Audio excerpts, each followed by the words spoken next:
bienvenidos al segundo capítulo de nuestro podcast Satoshi Session. Ahora tenemos a un Bitcoiner súper especial que se llama Josué López, es el CEO de Volcano Energy y por supuesto teníamos que escuchar su historia, sus proyectos y todo lo que tenemos planeado para ustedes. Así que bienvenido Josué, ¿cómo estás? Muchas gracias Hazel, ¿todo bien? Gracias por invitarme al podcast, un gusto estar aquí. Igualmente, bueno, para empezar quisiera que nos contaras un poquito de tu trayectoria, de cómo empezaste en el Bitcoin, cómo conociste Bitcoin y cómo es ser un Bitcoiner. Sí, mira, yo la primera vez que escuché de Bitcoin fue allá por el 2017, sabía que era una moneda digital, creo que hasta ahí llegaba mi conocimiento, aparte de algunos comentarios, pues de saber que era un activo volátil, o en ese tiempo yo pensaba que era extremadamente especulativo e intangible.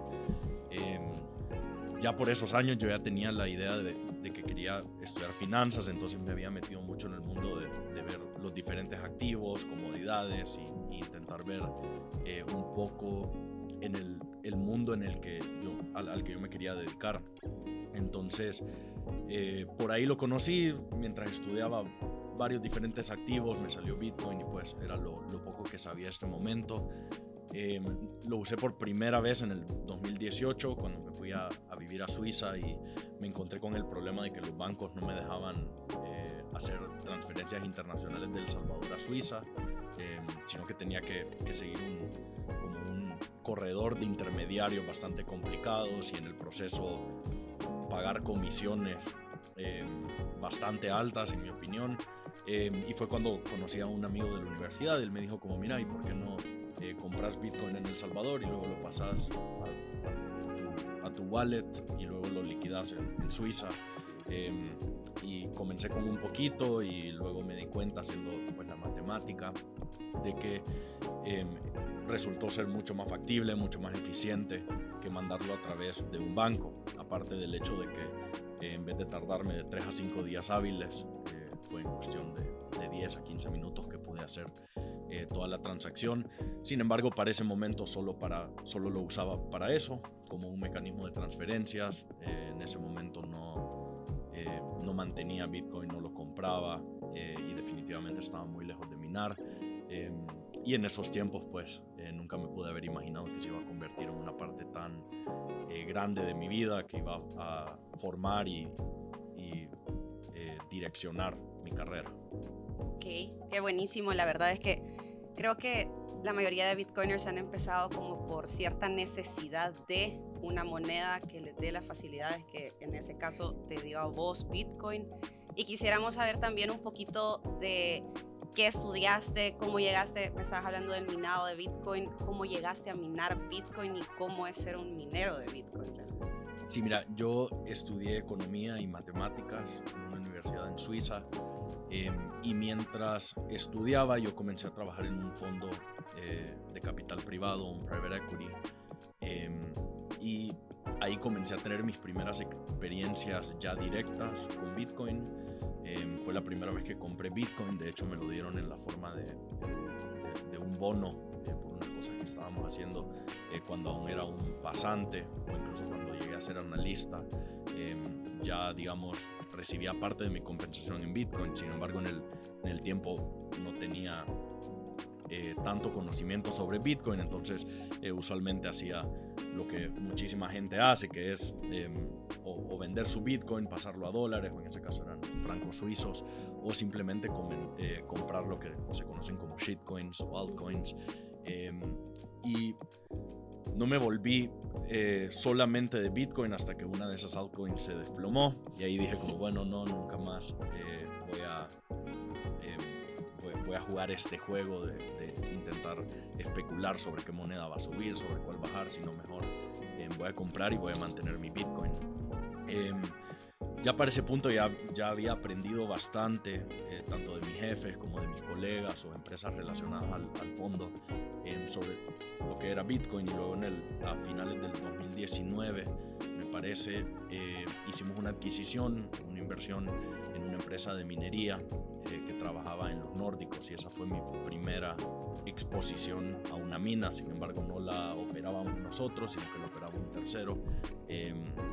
pero pudimos estudiar bastante bien lo que significaba el algoritmo SHA-256. Pude aprender las dinámicas o la relación entre energía y la minería de Bitcoin, que creo que fue bastante importante porque en esos tiempos yo hacía mucho commodity trading, o estaba mucho en el tema de commodities y de energías renovables. Entonces me interesó mucho ver la dinámica que se tiene entre la energía y la minería de Bitcoin.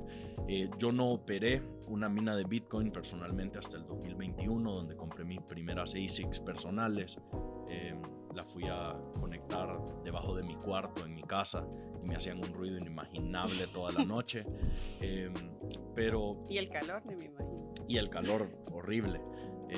Pero pude ver más de cerca en realidad cómo funcionaba el ASIC. Ya para mí no era un número en una pantalla, sino que ya era una máquina física que yo tenía cerca de mí. Podía escuchar su ruido, podía sentir el calor que generaba, y eso pues intensificó mi interés, no solo por la minería, pero por Bitcoin en general, por todo el ecosistema que conlleva Bitcoin.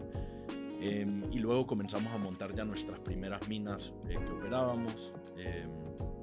Adquiríamos hidroeléctricas o fuentes de energía renovable, y en esas hidroeléctricas, más que todo, minábamos Bitcoin. Ya podíamos ver contenedores enteros llenos de ASICs, podíamos manejar los consumos, podíamos manejar la producción a través de overclocking, underclocking. Entonces definitivamente fue donde mi experiencia con la minería de Bitcoin sí tomó un salto mucho más radical, a pasar de que solo eran números en una pantalla que yo veía. Pero sí comencé. Bueno, ya nos hablaste un poco de tu experiencia como Bitcoiner, como minero.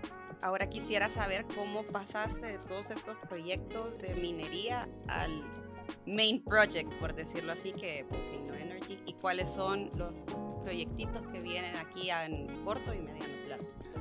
Sí, mira, durante todos estos años que ya pude tener una experiencia directa con la minería de Bitcoin, entender nuevamente esa relación entre la energía y la minería de Bitcoin, la importancia no solo del precio, sino de la diversificación geopolítica, de poder asegurarse que nadie más controle nuestra capacidad de asegurar la red. Me vine dando cuenta de que es primordial para que un minero de Bitcoin no sea una empresa de minería de Bitcoin, sino que sea una empresa de energía.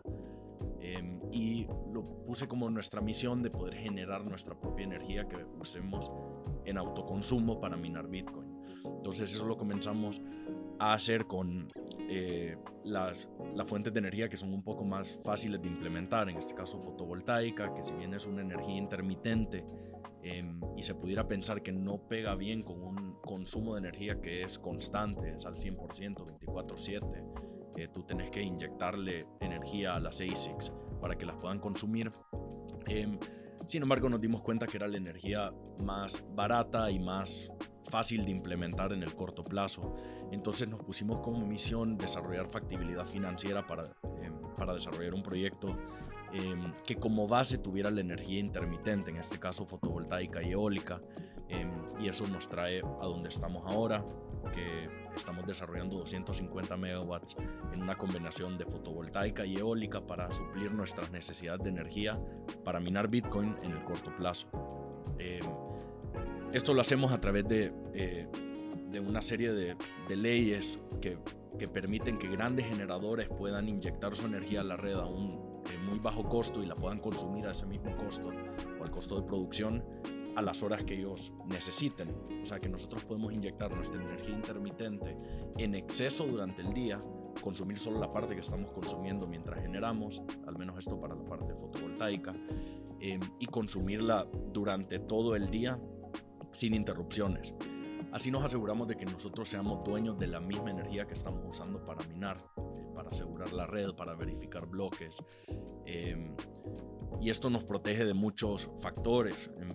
En principio, el hecho de que no dependemos de ningún otro país o de los recursos de otro país, como lo es con las plantas de gas natural, que como lo vimos con el conflicto de Ucrania y Rusia, el precio del gas natural se disparó, y eso, si solo hubiera una minera en el mundo y esa minera dependiera de gas natural, se hubiera desprotegido de la red Bitcoin. Entonces nos queremos asegurar de que al menos nuestras minas siempre sigan operando, porque van a ser dueñas de su misma fuente de energía renovable.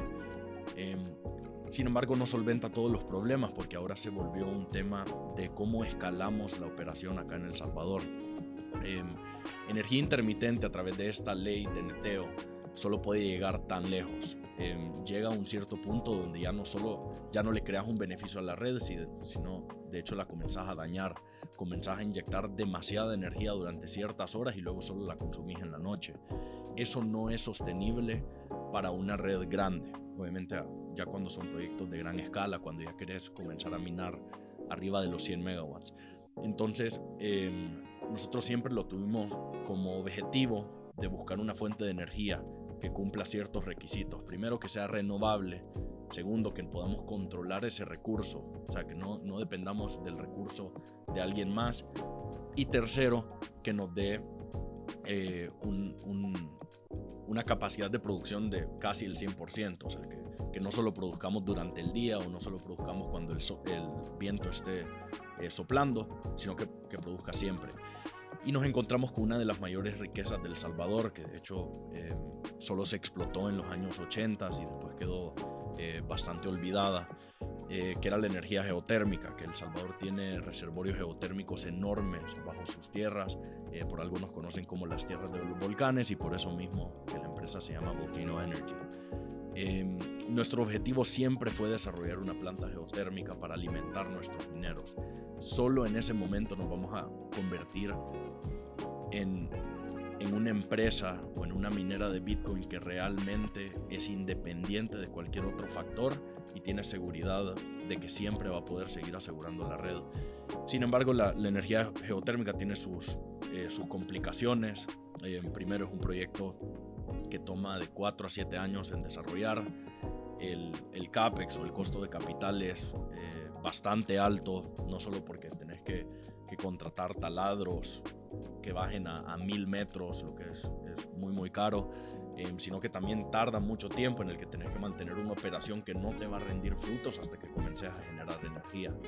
Entonces, para intentar combatir todos estos riesgos o estos desafíos, decidimos comenzar con energía intermitente para poder reducir un poco el cash burn o la necesidad de capital constante que requiere desarrollar una planta geotérmica.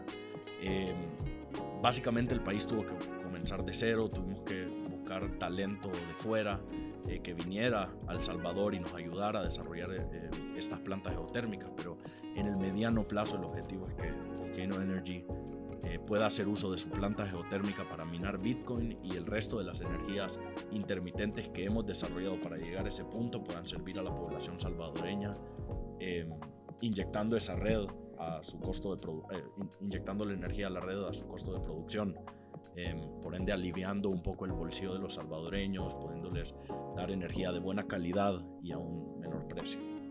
Excelente, la verdad es que Volcano Energy creo que está teniendo y va a tener un impacto súper grande en El Salvador, y es chivísimo que escuchemos también este tipo de historias de bitcoiners que están haciendo cosas grandes en El Salvador, que ahora pues es moneda de curso legal el Bitcoin también. Y como última pregunta, más que todo un consejo, ¿qué le dirías o qué consejo le darías a una persona que está empezando en el mundo de Bitcoin? Que ahora hay tanto salvadoreño que tal vez ha escuchado de Bitcoin, pero no se atreve a invertir o a empezar con este tema. Claro, sí, mira, el primer consejo que yo diera, y es un consejo que yo quisiera que me hubieran dado a mí, es estudiar sobre Bitcoin, entender todo lo que implica Bitcoin, no verlo simplemente como una inversión o algo que a lo mejor después te pueda dar más dinero, sino verlo como la utilidad que te da en realidad. Y es que no tienes que usar intermediarios financieros para hacer tus transacciones, es reganar tu soberanía, es tener libertad financiera, ser dueño de tu propio dinero. que todos podemos pensar que solo porque una cuenta de banco esté a nuestro nombre, ese es nuestro dinero, pero no es la realidad. Lo hemos visto en muchos casos. En Estados Unidos se ha dado muchísimo los colapsos de bancos. Se ha dado la inflación que poco a poco te va robando a través de la expansión monetaria. Entonces, educarse bien en lo que implica tener Bitcoin. Después de eso puedes buscar una buena asesoría, no un intermediario, pero alguien que te asesore en una buena forma de comprarlo. Y si pudiera dar el consejo más importante de todos, es que si compras Bitcoin, mantenerlo en un cold storage, mantenerlo en una billetera helada que tú tengas en tu posesión, que solo tú te conozcas las claves, porque así te aseguras de que ese valor va a estar ahí, solo tú vas a poder accederlo y nadie te lo va a poder quitar, ningún gobierno, ningún banco, ninguna empresa te lo va a poder quitar. Bueno, excelente, Josué, gracias de verdad por contarnos de tu historia, por contarnos de los proyectos de Volcano Energy que son súper importantes, la verdad. Y pues gracias por estar aquí, por todo lo que estás haciendo también con tus proyectos. Sabemos que vas a impactar un montón en El Salvador. Y pues a ustedes, gracias por ver este video, este segundo capítulo de nuestro podcast Satoshi Session. No se olviden de seguirnos en todas nuestras redes sociales que se les vamos a dejar por aquí. Y también ver todos nuestros videos, estar súper pendientes porque se vienen más historias de Bitcoiners que están haciendo cosas extraordinarias aquí en El Salvador. Así que nos vemos en la próxima. Adiós, un gusto.